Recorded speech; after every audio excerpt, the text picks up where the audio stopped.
Watching tonight's episode of the 11th Hour, they're talking about the conspiracy theorists.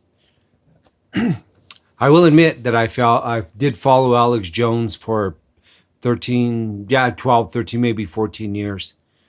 Not because of the conspiracy theories per se, because way back in the day, his content was a lot different. Alex Jones actually had a bit of a brain. I don't know what happened to it. Must have been the money. This movie or this series, Shadowland, I don't know nothing about it. I'm definitely gonna watch it. But Stephanie brings up something here that I try to tell these Trump terrorists all the time about them being manipulated, because they are manipulated, and it's all about the money.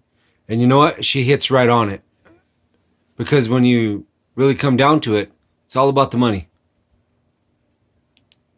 Not get into the finger pointing and the demonization that has happened. We've divided into two camps and we demonize one another, and each side looks at the other side as as two-dimensional human beings, and we don't have any dialogue anymore. And I think that is destroying the democracy. It will destroy democracy if people can't come together and compromise.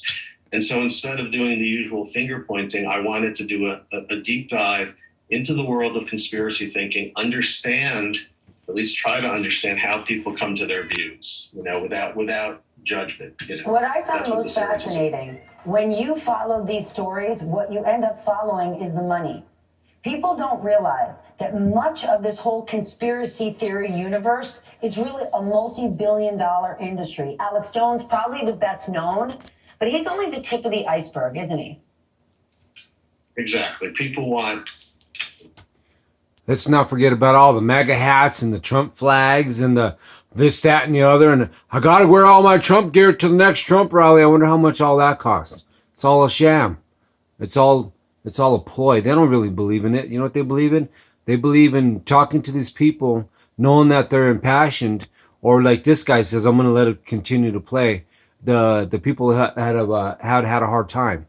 Let me tell you something, you rural people, especially if you happen across this video, people leave the small town for a big city because there's nothing but poverty and pills in the rural part of the world.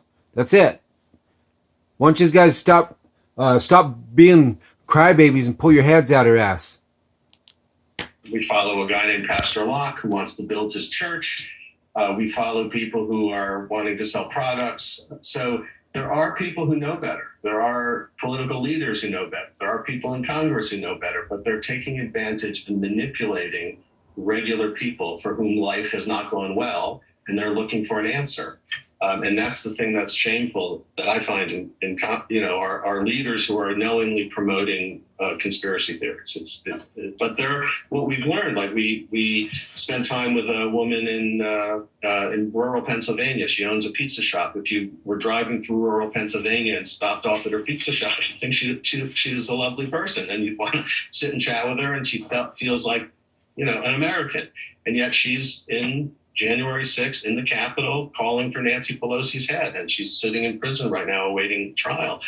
But she deeply believes, I want to have empathy for these people who, because of the people who are making money off her and manipulating her politically, I want to have some empathy to try to understand where these people are coming from so that we can talk. Because if we don't talk, we are headed down a very dangerous path, in my opinion.